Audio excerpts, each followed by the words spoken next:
Good evening and welcome to another installment of the New York Minute Sports Show. The Yankees win and Jazz blows one to center field. Pause. It's New York Minute Sports. It's New York Sports for New York Nuts. Don't forget to like. Don't forget to subscribe. Let's go!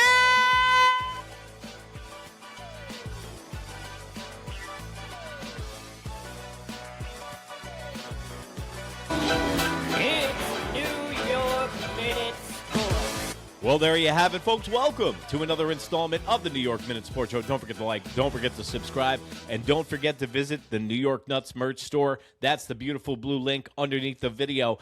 It's all made in the USA, just like yours truly. Hey, Yankees win 4-3 in the Motor City in a much-needed win. They've been on a slide lately with the injured Yankees, and the New York Yankees put one together. I mean, Carlos Rodon didn't help out very much, and we'll get to him.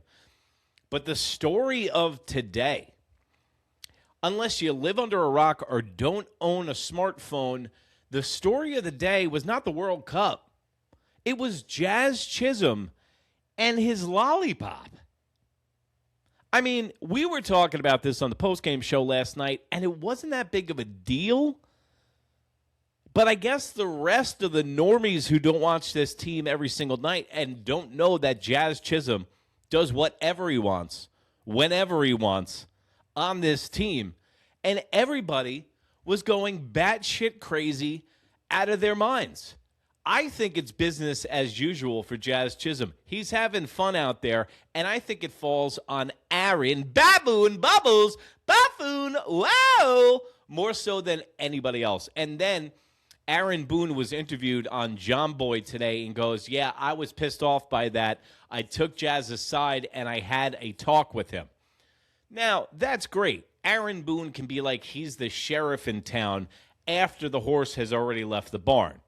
But Jazz Chisholm has been treating Aaron Boone like he's a substitute teacher for the last 2.5 years. So it's no surprise that Jazz does whatever he wants under Aaron Boone's tutelage.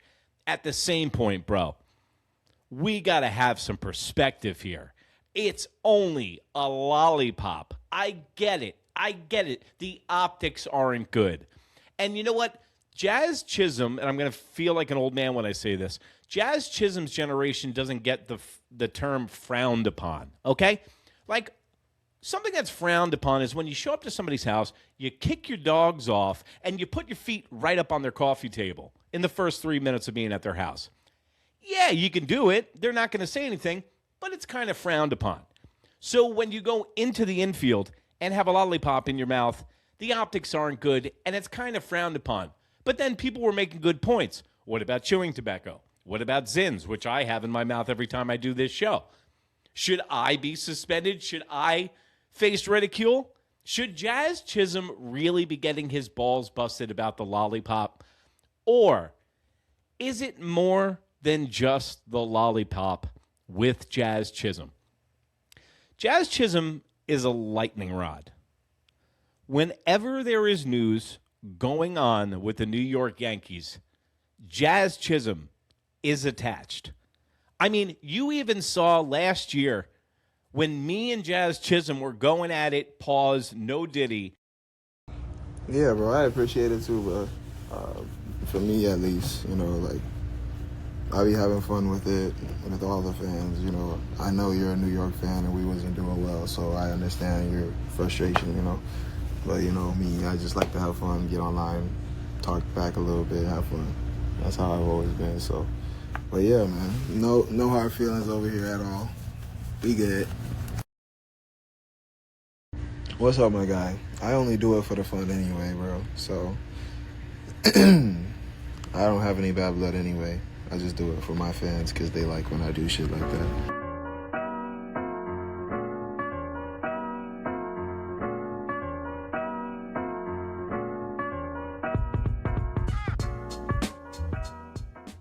My new best friend Jazz Chisholm wants me to break down his ejection. I thought you'd never ask.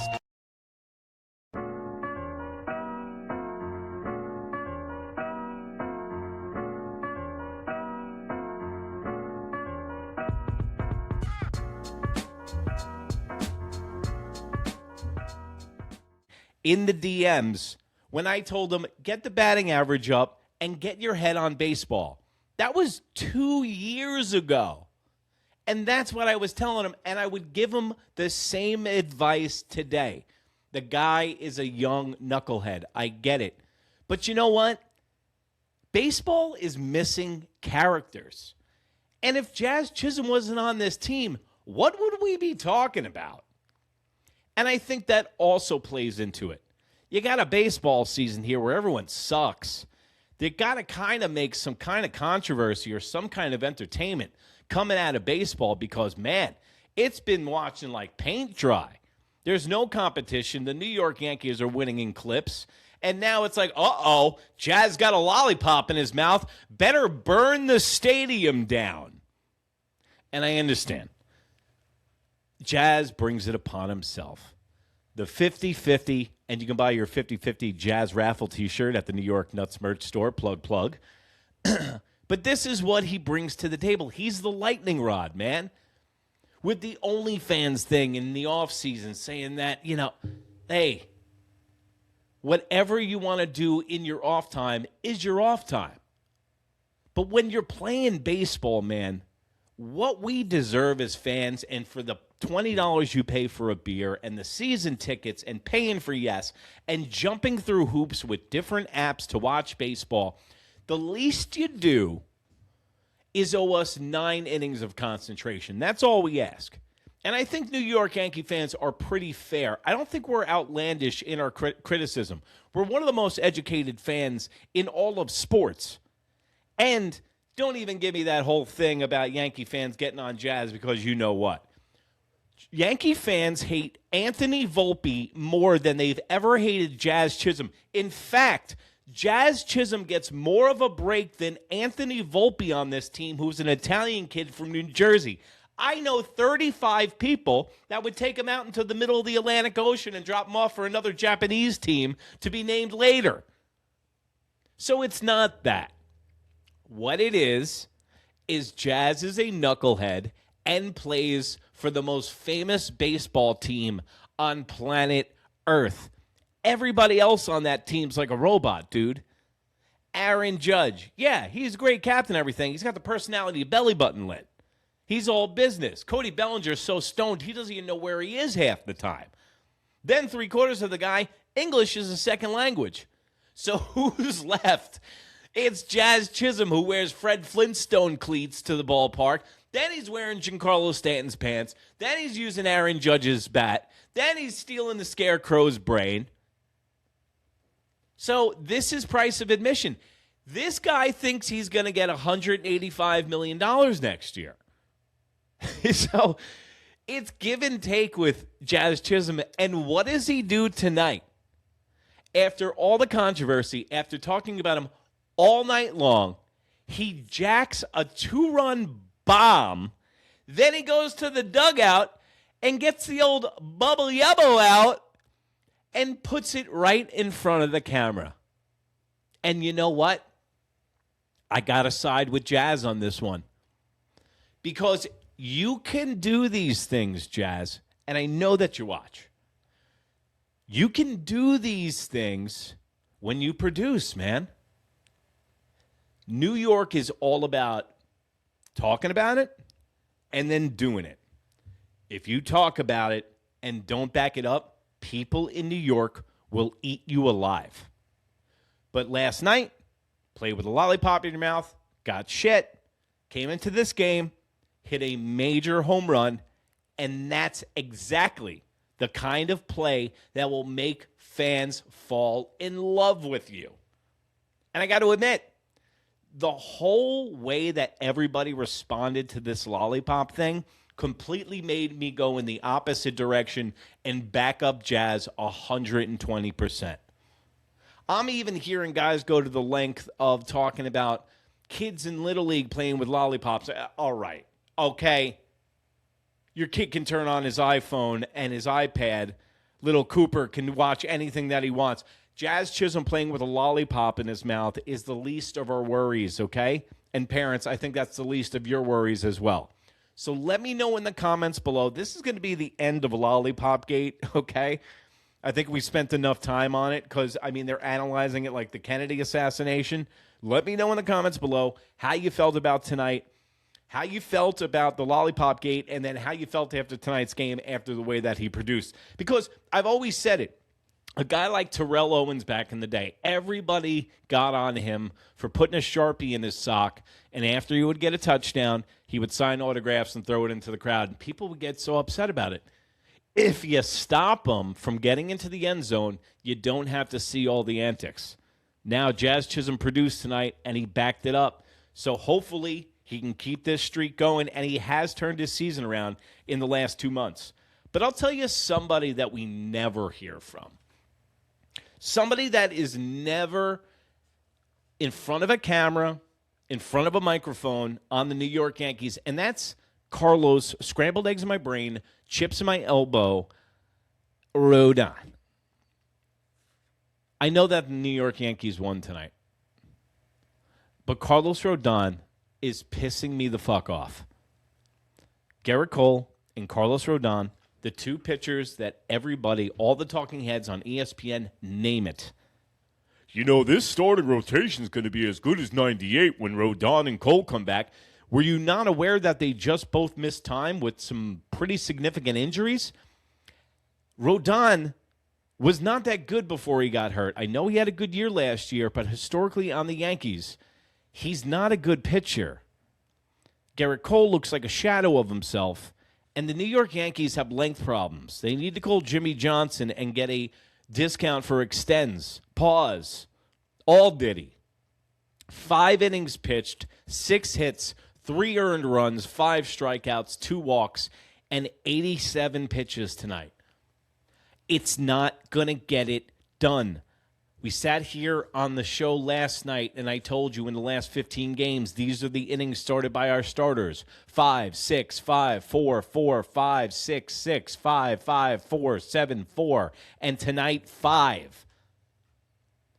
Where is the length in our starters? It's going to burn our bullpen out tonight. And if you look at what happened tonight, Boone used our high-end leverage bullpen guys. He went from Hedrick, Cruz, and Bednar. They all had 17-plus pitches tonight, and now they're not going to be available tomorrow for the series win because Carlos Rodon couldn't give us 2 more innings. And you know what? It wasn't Boone's fault for taking him out at 89 pitches. Carlos Rodon had to go. He's a liability. Now, my question to you, Yankee fans, is I know I get on Carlos Rodon's act a lot. What does Carlos Rodon do well? Let me know in the comments. What does Carlos Rodon do well? In 3 years of watching this guy, I still can't figure it out. For the $28 million that we get, he is a glorified Elmer Rodriguez Cruz at this point. It's 5 innings all the time. It's 4 innings all the time. The rest of the team will get burnt out. And if the Yankees don't rely on their starting pitching and they don't start giving them minimal 6 innings into the 7th, they need to get a good rhythm going. And Carlos Rodon and Gerrit Cole look like a shadow of themselves. I'm sorry. Now you have an aging Gerrit Cole and an aging Carlos Rodon making $1 billion space bucks combined. And now they're looking at like your 4th and 5th starter when the postseason starts, okay? Not right now, because Will Warren and Weathers, they trade off on when they want to have a bad start. But positive note tonight, Austin Wells, RBI double. Anything is good. In his defense, he gets the shit beat out of him behind the plate. That's where the cervical headaches come from. It hasn't just been this year. Last year, he got hit more than I've seen any catcher get hit. So now he's wearing the full hockey mask. Also, with the pass ball earlier in the game with Carlos Rodon, I'm putting that on him with the RBI. It's just mental mistakes with that guy all the time. But I just wonder if Austin Wells' range of vision is limited a little bit with that hockey helmet now. But apparently he went down to AAA, and he said that he was working on not trying to pull the ball and trying to slap the ball because you know what? If you remember, let's go back a year and a half. Remember when he was going well, he was hitting in the 4 spot for the Yankees, and he was doing well until August, and then he completely fell off a cliff. I think that's when he fell in love with the home run swing, and he's been doing it ever since. And it takes a while. As long as you walk into the woods, it takes that long to walk out. So Austin Wells went down to AAA. He worked on some stuff, tweaked a couple of things because Ali Sanchez got hit on the hand. I don't know what his status is, but he's out. So Austin Wells is a necessity right now. But the New York Yankees, Caballero got an RBI tonight. Keep an eye on him. He got hurt in the batter's box, but he's a gamer. And also, I heard a lot of people talking about his performance in the outfield and stuff. Listen, least of our worries. Jazz with a lollipop, least of our worries. These guys that we have on the diamond need to stay healthy, and the New York Yankees need to go into the Motor City tomorrow and win this series. They're 3 games up on the Rays. They gained some traction tonight. And go over to New York Minute on Instagram or New York Minute Sports merch. That's the beautiful blue link underneath the video. Or become a New York Nut. For $1.99 a month, you get double the show for half the dough. What can you buy for $2 a month? You get me. Go over there, become a member, guys. And remember, if you can't be good, be bad, baby. Good night, Canada.